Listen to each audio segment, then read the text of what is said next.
Leader صرف ایک ہے, اس کے مقابلے میں اسٹیبلشمنٹ ہے. میں بات پولیٹیکل لیڈر اسٹیبلشمنٹس کی کر رہا ہوں جو ہمیشہ چور دروازے سے آنا چاہتے ہیں, لیکن پروسیس سے آنے والا صرف اور صرف عمران خان ہے. اب یہ ملک بھی ہمارا ہے, اس ملک کے ادارے بھی ہمارے ہیں, سیاست ایک مستقل عمل ہے. ہمارے ملک کا اخلاقی گراف زمین بوس ہو گیا تھا. عمران خان نے ہمیں افغانستان کے ساتھ بھی سیف کیا.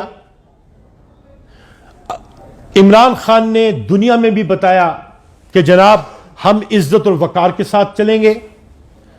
عمران خان نے دنیا کو یہ بھی بتایا کہ ہم دوسری جنگ نہیں لڑنا چاہتے, ہم جنگوں کو مسائل کا حل نہیں سمجھتے.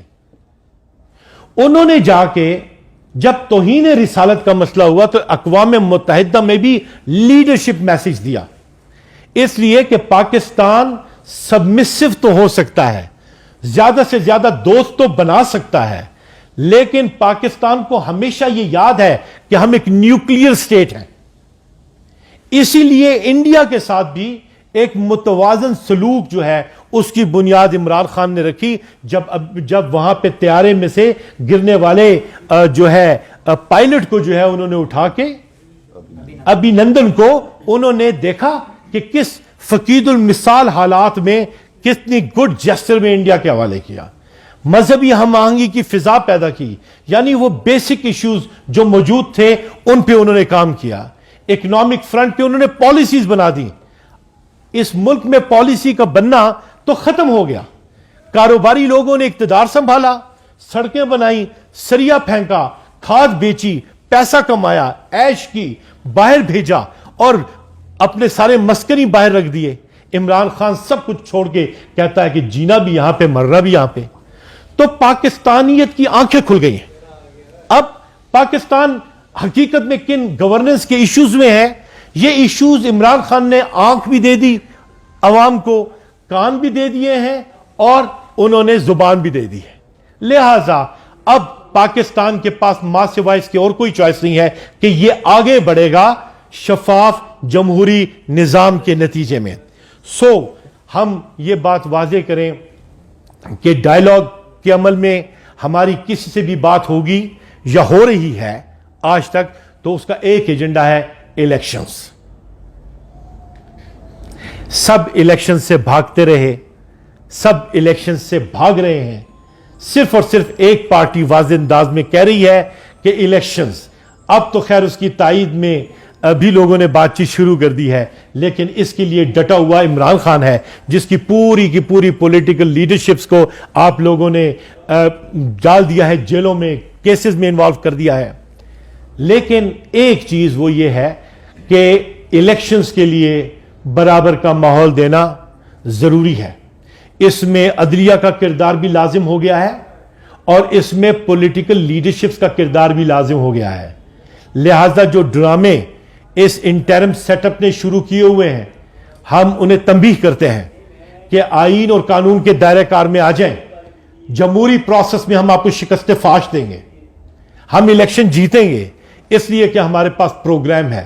دوسرے آپ کے اوپر بادشاہت کرنا چاہتے ہیں, ہم آپ کو پاکستان کا مالک سمجھتے ہیں اور ہم کہتے ہیں کہ کو ایگزسٹنس, پروگریس اور ڈیولپمنٹ راستہ ہے آپ کی ترقی کے لیے. اس ناانصافی کی فضا میں ہمیں یکجا ہونا ہے اور خاص طور پہ ہم یہاں پہ اپنی عدلیہ کو اور اسلام آباد ہائی کورٹ کے انتظامی سربراہ کو بھی یہ کہنا چاہتے ہیں کہ جناب میسج اچھا نہیں جا رہا, ٹریٹمنٹ آپ کی عدالتوں میں بہتر نہیں ہے اور آپ سلوک جو کریں ہماری لیڈرشپس کے ساتھ وہی سلوک کریں جو کہ عزت اور احترام کے ساتھ کیا جاتا ہے.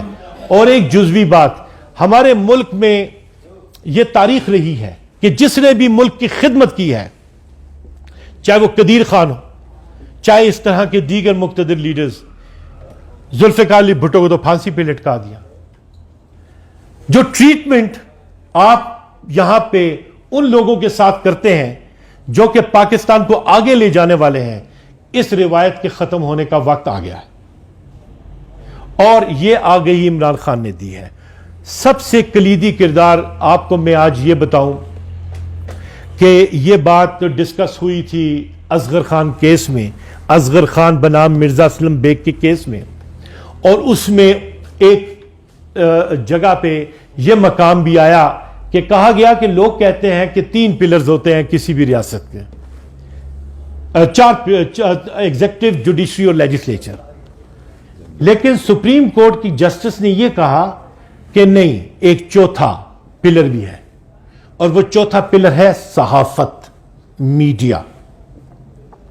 میڈیا کی ذمہ داری بہت بڑی نازک اور بڑی ذمہ دارانہ ہے، اور اس لیے کہ اب انہوں نے اتنی چیزیں دیکھ لی ہیں، اتنی چیزیں سہ لی ہیں کہ اس کے نتیجے میں اب عوامی مفاد میں کردار ادا کرنا خود ان کے لیے بھی چیلنجنگ ہے۔ آپ ماضی کی طرح آج اپروچ نہیں کر سکتے، آپ نے بڑے سسٹمیٹک اور لٹرل انداز میں کرنا ہے، اس لیے جد و جہد وہ ہے جو قانون کے مطابق ہوتی ہے۔ میں آپ صحافی احباب کو کہنا چاہتا ہوں کہ قانون کے مطابق ٹریٹمنٹ ہمیں نہیں مل رہی، لیکن ہم گریس کے ساتھ سامنا کر رہے ہیں۔ ہمارے خلاف سارے کیسز جھوٹے اور من گھڑت ہیں۔ آپ نے ہمیں توشہ خانہ کے کیس میں پکڑا اس لیے کہ ہمیں توفتاً ہمیں گھڑی ملی تھی جسے ہم نے ضابطے کے مطابق لے لیا، لیکن دوسری طرف بینز بھی لی گئی، دوسری طرف مرسیڈیز بھی لی گئی، دوسری طرف گھڑیاں بھی لی گئیں، دوسری طرف جیولری بھی لی گئی، ان کے ساتھ اور سلوک اور ہمارے ساتھ علیحدہ سلوک۔ آئین نے ایسے سلوک کی اجازت تو نہیں دی۔ جن لوگوں نے آپ کو لیڈ کرنا ہوتا ہے آپ نے انہیں عزت دینی ہوتی ہے۔ تو میرا اسٹیبلشمنٹ سے یہ کہنا ہے، وہ جن کے حالات، جن کے ہاتھوں میں یہ نظم حکومت ہے، کہ اپنے لیڈرز کے ساتھ احترام کا رشتہ آئین اور قانون کے مطابق رکھیں۔ آپ نے ہمارے سابق وزیر خارجہ کے ساتھ جو ٹریٹمنٹ آپ کرتے ہیں، ہتھکڑیاں ڈال کے انہیں جس طریقے سے عوام کے سامنے لے کے آتے ہیں، یہ لوگ تو آپ کی بین الاقوامی فورم پہ ریپریزنٹیشنز کرتے رہے ہیں۔ آپ نے ڈگنیٹی سے بلو کام شروع کر دیا، لیکن وہ براک اوباما نے کہا تھا، اس سے ہماری اپنی جگہ پہ انسپیریشن ہے، when they go low we go high۔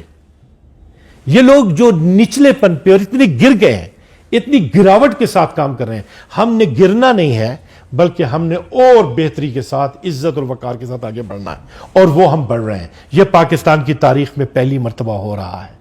تو اس میں میری میڈیا کو یہ گزارش ہے کہ آپ اس پہلو کو دیکھیں، اس لیے کہ ڈگنیٹی آف مین ایک پریس کے سے وابستہ ساتھی کی، ایک الیکٹرانک میڈیا سے وابستہ احباب کی، اور ایک عام سٹیزن کی۔ ہم سب کے پاس ہے کیا؟ ڈگنیٹی، جو ہمارے بچے ہمیں دیکھتے ہیں، ہماری بیوی ہمیں دیکھتی ہے، ہماری فیملیز ہمیں دیکھتی ہیں، ہم نکلتے ہیں ہمارے دوست دیکھتے ہیں، ہم کام کرتے ہیں اس میں بھی ہم ڈگنیٹی اور ڈیسنسی کے لیے کرتے ہیں۔